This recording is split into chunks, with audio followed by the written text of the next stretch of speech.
আসসালামু আলাইকুম রহমতুল্লাহ। সুপ্রিয় শিক্ষার্থীবৃন্দ, আমরা দীর্ঘদিন পরে আবার আলোচনা করার জন্য আপনাদের সামনে যথারীতি হাজির হয়েছি। আজকে আমাদের যথারীতি আলোচনার বিষয় আমরা যেখান থেকে রেখেছিলাম তার পরবর্তী অংশ, অর্থাৎ ইংরেজির সেন্টেন্স কারেকশন অথবা ভার্ব এগ্রিমেন্ট সাবজেক্ট অথবা সাবজেক্ট ভার্ব এগ্রিমেন্ট, অথবা আপনি বলতে পারেন যে বাক্যের পূর্ণাঙ্গ গঠন, অথবা বলতে পারেন ফ্রি হ্যান্ড রাইটিং এর দক্ষতার কৌশল। তার বেশি কথা না বাড়িয়ে আমরা আলোচনা করব আমাদের যথারীতি। আজকে আমরা প্রথমত আলোচনা করি, দেখেন, অ্যান্ড, অর্থাৎ অ্যান্ড অর্থ দাঁড়ায় এবং, অর্থাৎ কোথায় আপনি বুঝবেন যে অ্যান্ড রয়েছে বাক্যের ভিতরে, ওই বাক্যটা সাবজেক্ট সিঙ্গুলার না প্লুরাল। তাহলে আমরা যথারীতি আলোচনা করি। দেখেন, অ্যান্ড যুক্ত বাক্যে যদি আর্টিকেল থাকে, অর্থাৎ দুটো সাবজেক্ট হিসেবে যদি আর্টিকেল থাকে তাহলে সেটা হবে প্লুরাল। আর যদি কিনা অ্যান্ড যুক্ত বাক্য কেবলমাত্র একটা আর্টিকেল থাকে তাহলে সেটার সাবজেক্ট হবে সিঙ্গুলার। একটা বাক্যের মাধ্যমে আমরা প্রথমত ক্লিয়ার হই। দেখেন, দ্য পোয়েট,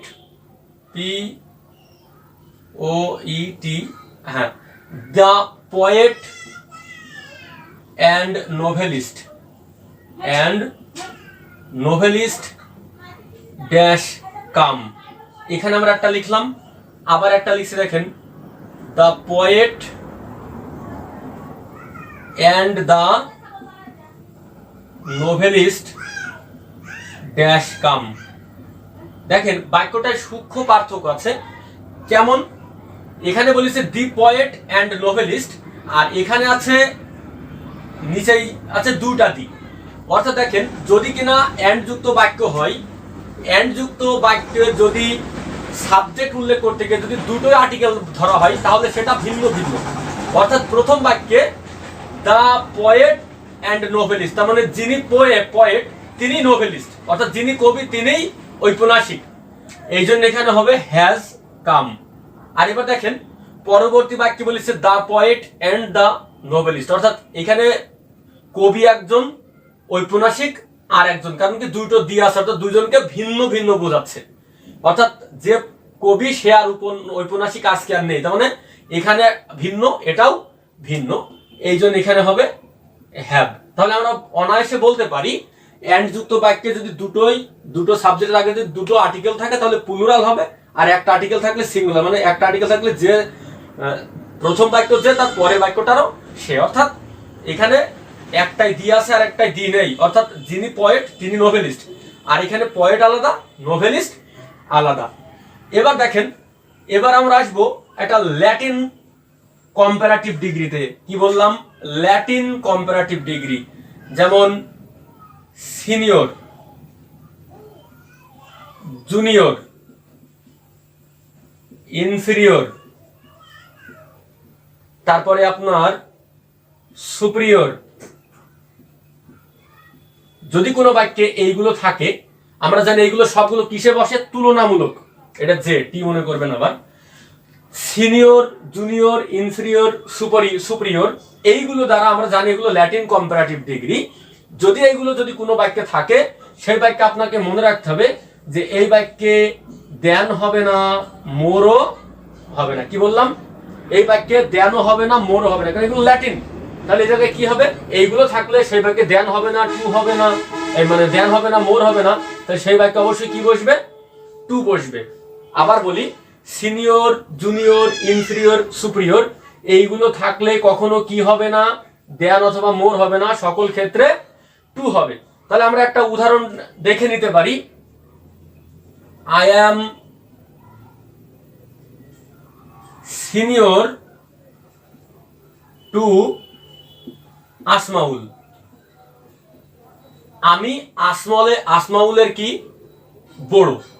অর্থাৎ এখানে দেখেন, আই অ্যাম মোর সিনিয়র দেন আসমাউল হতে পারত, কিন্তু এটা যদিও কম্পারেটিভ, কিন্তু কি হলো বললাম, মুখস্থ করবেন, সিনিয়র, জুনিয়র, ইনফিরিয়র আর সুপিরিয়র, এই চারটা যদি থাকে তাহলে সেখানে দেনও হবে না, মোরও হবে না, কি বসবে?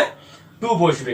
এবার দেখেন, এই গেল, কিন্তু এর আর একটা ইম্পর্টেন্ট আছে। এটা অধিকাংশ তৃতীয় এবং চতুর্থ শ্রেণীর পরীক্ষাতে আসে, মানে ক্লাস না, মানে চাকরির কোটা বা চাকরি ক্লাসের কথা বলছেন আপনাকে, অর্থাৎ যেগুলো প্রাইমারি স্কুলে চাকরি বলতে পারেন, স্বাস্থ্য দপ্তরে চাকরি বলতে পারেন, এই সবগুলো এরকম পরীক্ষা এইগুলো বেশি আসে। যদি অধিকতর পছন্দ,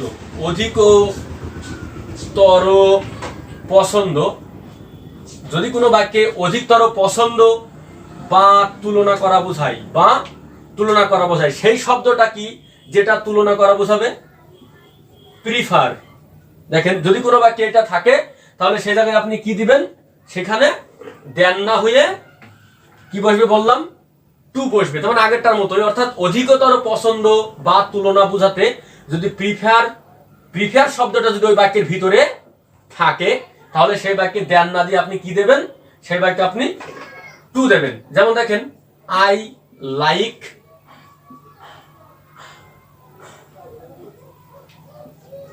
টি টু কফি, এটা খুব আসে পরীক্ষাতে। দেখেন, এমন বলতে পারি I like tea then coffee, তার মানে কি আমি চা পছন্দ করি না কফি পছন্দ করি, যে কোনো একটা হয়, চা নাই কফি, অথবা কফি অথবা চা। তাহলে I like tea to coffee, এখানে টি বলতে চা, তার মানে আপনি এরকম করতেন I like tea then coffee অথবা I like tea more coffee.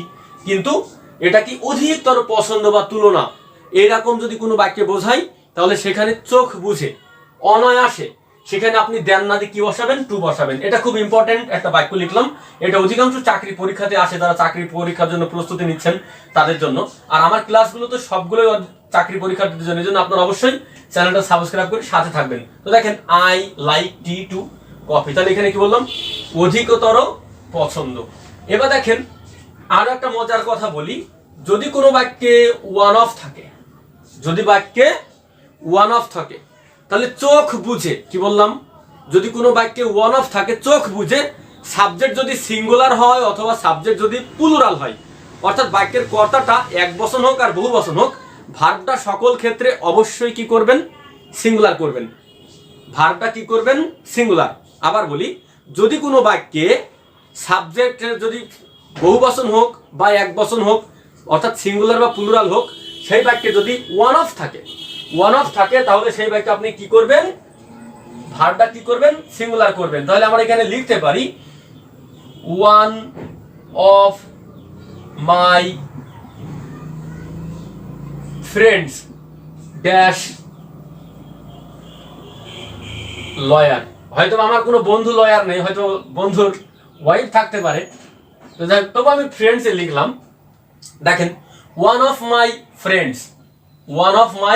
Friends dash lawyer. দেখেন, ওয়ান অফ আছে কিন্তু মাই ফ্রেন্ডস, কারণ আমার কিন্তু অনেক বন্ধু। দেখেন, ফ্রেন্ডস মানে কি? এক গাদা, অর্থাৎ আমার অনেকগুলো বন্ধু আছে, তাদের ভিতরে যে কোনো একজন। দেখছেন, যদিও এখানে প্লুরাল আছে কিন্তু অর্থ প্রকাশ করছে কি? সিঙ্গুলার। এই জন্য আপনি এখানে নেবেন ইজ। আবার যদি বলছেন যে অর্থ প্রকাশ করছে না বা বাংলা অর্থ আমি করতে পারছি না, সেক্ষেত্রে কি করব? সেক্ষেত্রে আপনার একই কর্তব্য যে ওয়ান অফ থাকলেই বাক্যের সেটা কি বসাবেন? সিঙ্গুলার করবেন। এবার দেখেন, যদি কোনো বাক্যে first person, second person, third person তিনটাই থাকে, সেটা যদি সাধারণ ঘটনা হয় তাহলে 3 to 1। আর যদি সেটা দ্বারা কোনো দোষ স্বীকার করা বোঝায় তাহলে সেটা কি লিখবেন? 1 2 3, মানে first person, second person, third person. দুটো উদাহরণ দিই। যেমন দেখেন, ইউ, হি অ্যান্ড আই, একটা সাহায্যকারী ভার্ব লিখি, আর ফ্রেন্ডস। দেখেন, তুমি, সে এবং আমি, এখানে তিনজনে, এখানে আর ফ্রেন্ডস, তাহলে একের অধিক বলে এখানে কি হলো? আর হলো। তাহলে you, he and I are friends.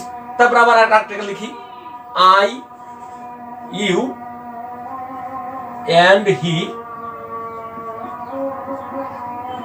Stall this pen. মনে করেন আমরা তিন বন্ধু মিলে একটা কলম চুরি করেছি, তাহলে এখানে বলছি কি? আমি, তুমি আর সে কলমটা চুরি করেছি। কেন?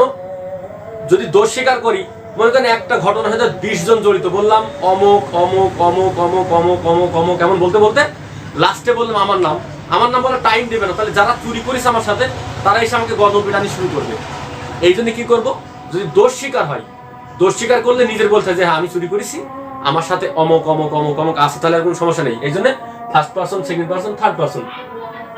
আর সাধারণ ঘটনার ক্ষেত্রে নিজের নামটা শেষে বলতে হয়। আপনি মানছেন যে আপনি অনেক ভালো, কিন্তু আপনি বলতে পারেন আমি খুব ভালো, আমার অমুক বন্ধু খারাপ। এক্ষেত্রে বলতে হবে আপনার অমুক বন্ধু ভালো, অমুক বন্ধু ভালো, অমুক বন্ধু ভালো।